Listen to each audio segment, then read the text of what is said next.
What's up, guys? Matt Weik, Weik Fitness. Thank you so much for tuning in to another episode. So today, I want to chime in on the news that Arnold Schwarzenegger is coming out and saying that bodybuilding should now be drug tested. Now, the hypocrisy here is kind of laughable. Arnold himself has come out and said openly, I did steroids.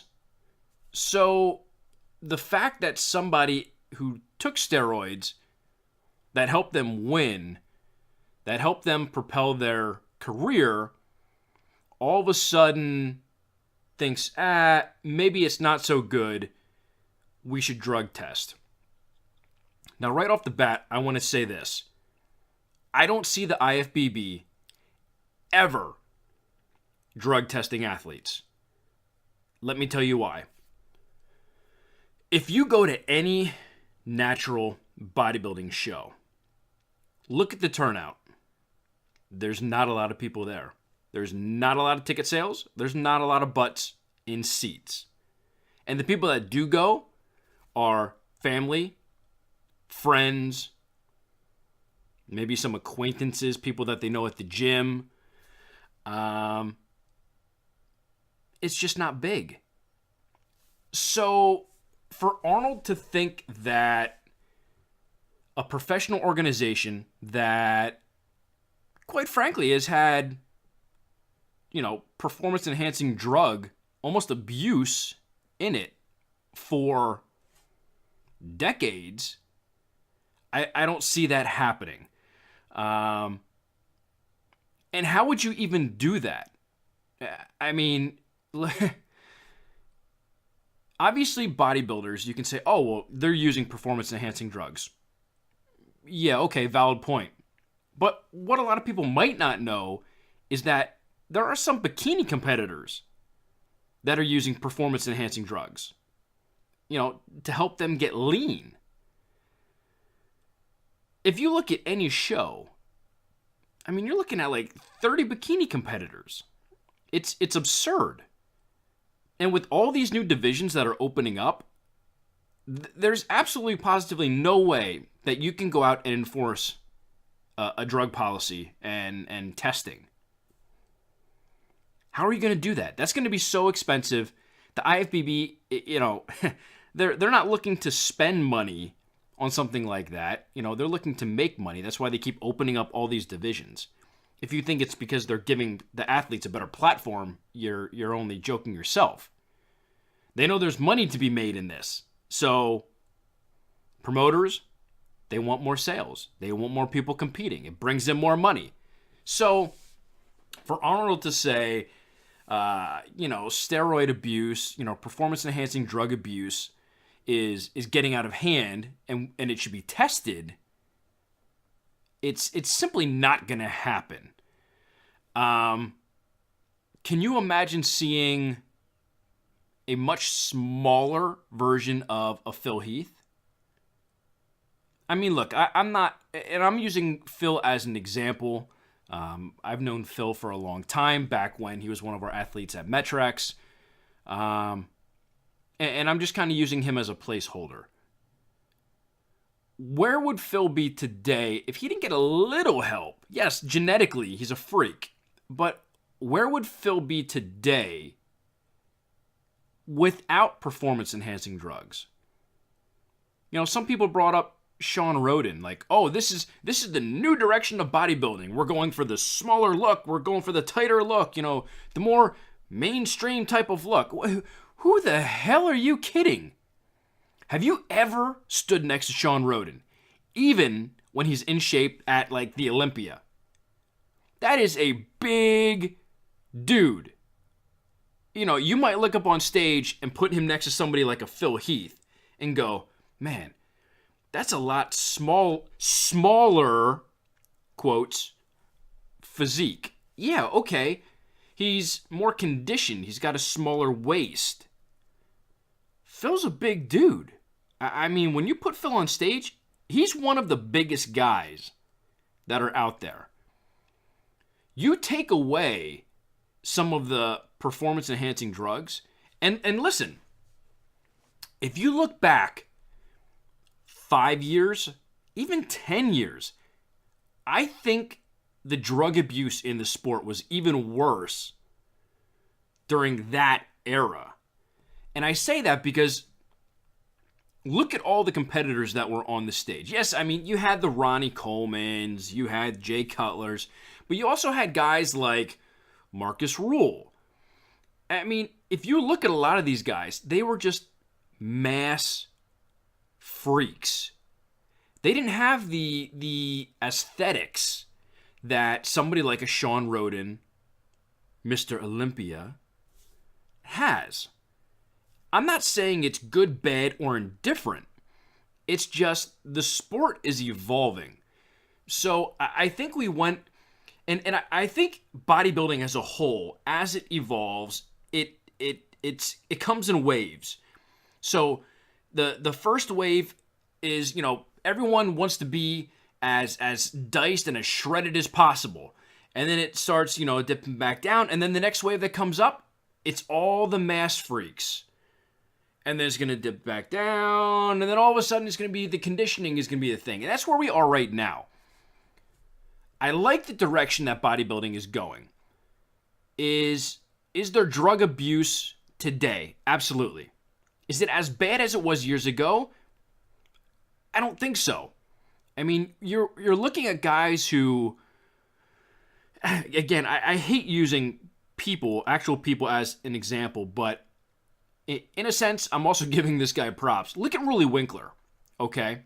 Some of you who are listening or watching, you might not know any of the people that I'm talking about here.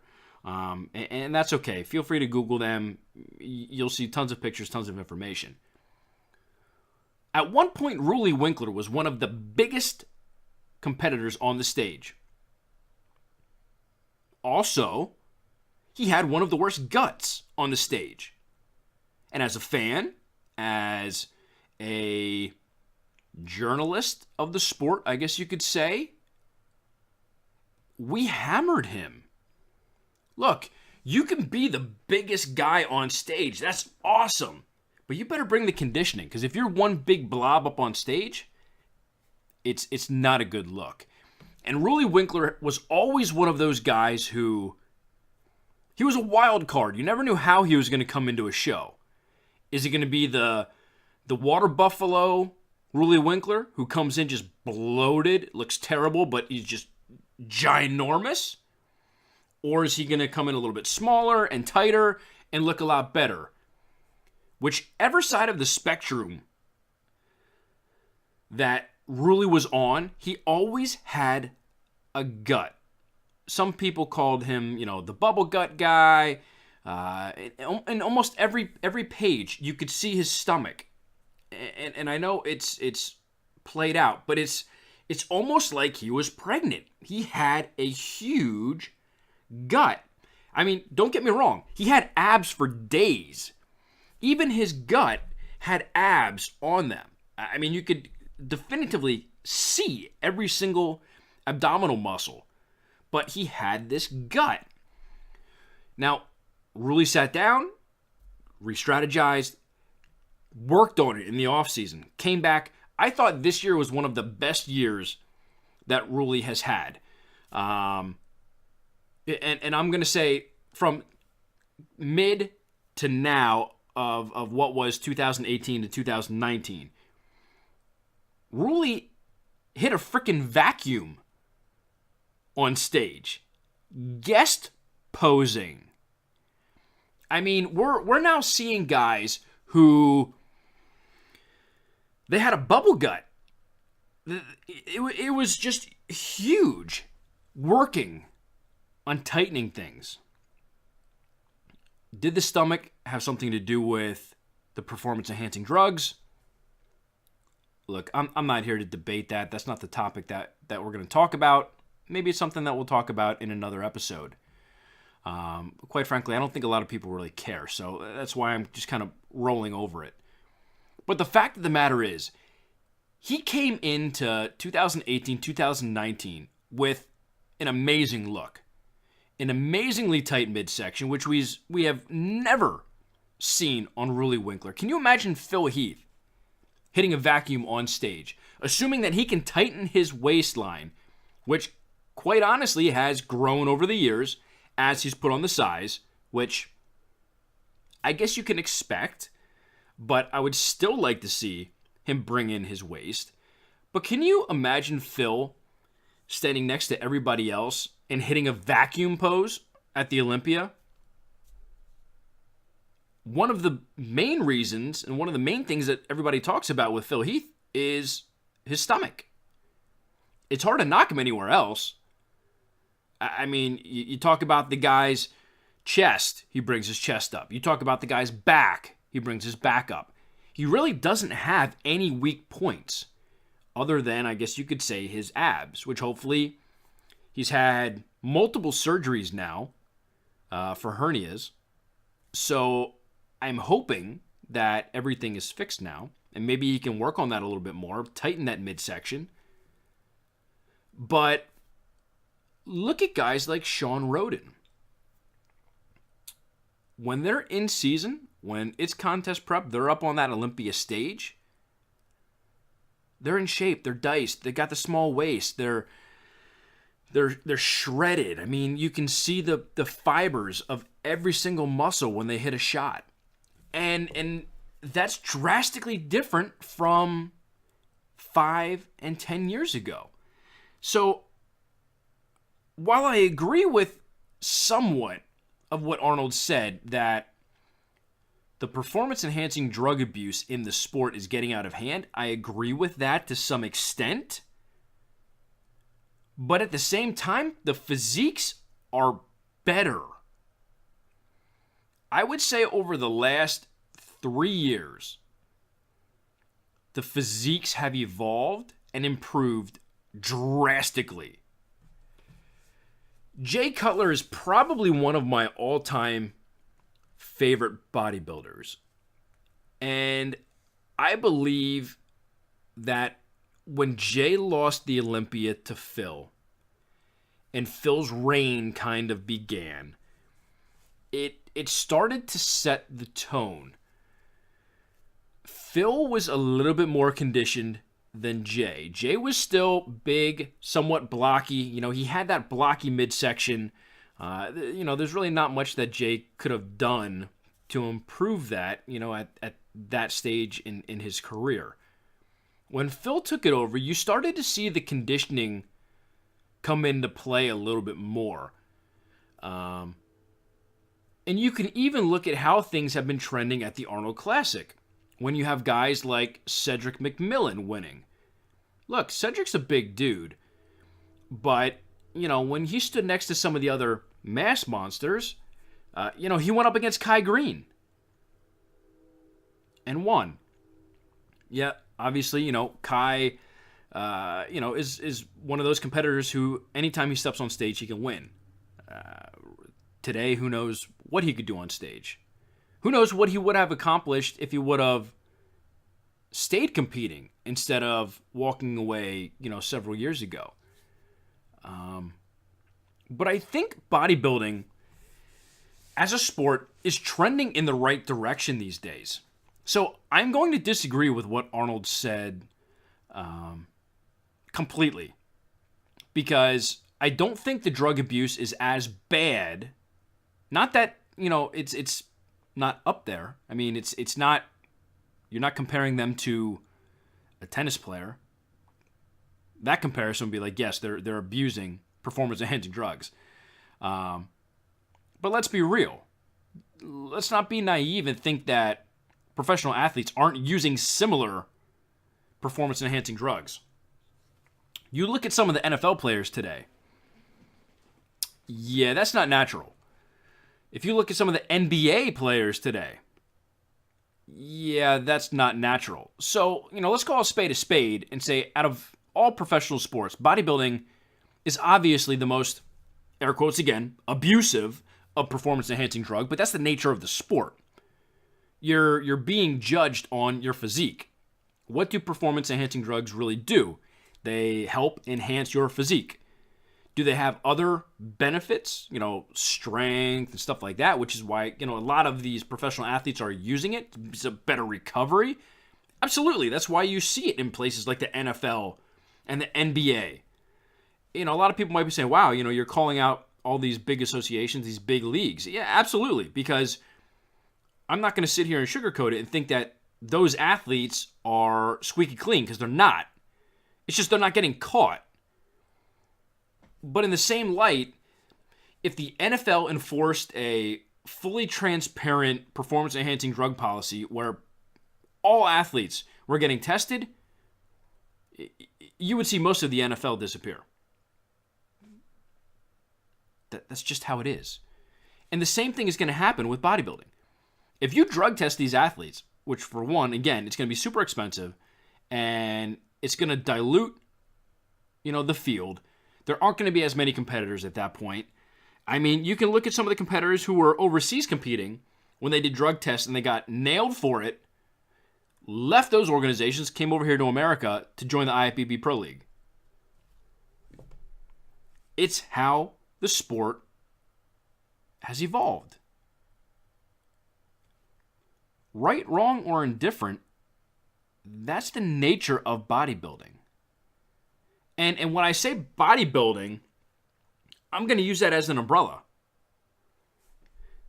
Bodybuilding, open class, 212, men's physique, yes, the board short guys are using performance-enhancing drugs, classic physique, fitness, figure, and absolutely bikini. People are going to get pissed off. Oh my God, you're calling us out. Do I really need to call you out? The only people who don't know that you're using this stuff is the general public, because they look at you and your physique looks attainable, but we all know you're using it to help you get contest ready. So don't be mad at me for stating the truth. Now, I'm not calling out names of people who are using it, but I mean, the open bodybuilders, if anyone thinks that there's an open bodybuilder out there that's competing and doing well, that isn't using performance-enhancing drugs, you're standing alone on this one, because nobody believes it. So, to wrap this up, do I agree with Arnold? No, I really don't. Do I think that his plan to clean up the industry, to clean up bodybuilding, to drug test these athletes is going to improve the sport? No, nor is it going to happen. Jim Mannion will never allow that. Could Arnold do his own thing and have a tested league? He could. It's going to fail. It'll get attention because it's Arnold, but nobody from the IFBB Pro League is going to jump over to a tested league that Arnold has. And again, I'm not saying that Arnold's going to do this, but look, he has the money, he has the name, he has the power. He could absolutely do that, but I don't see it happening. So the people who are out there stressing out, saying, oh my gosh, we're going to get tested, what are we going to do? I'm going to get nailed. Stop worrying. It's not going to happen. So with that being said, that's my opinion. That's my thought on the topic. Nothing's going to change. Nothing's going to happen. Everything's going to go on as if Arnold said nothing at all. So with that being said, I'm going to stop talking. I hope you guys at least got something out of this video. I hope you have a fantastic rest of your day. Let me know your comments, whether it's on YouTube, down in the comment section, on social media, Facebook, Twitter, Instagram. All of those are at Weik Fitness, or over at weikfitness.com. You can drop me something over there as well. Let me know your thoughts, your feedback. Do you agree? Do you disagree? What do you think of Arnold's comments? And I hope to catch you guys on the next episode.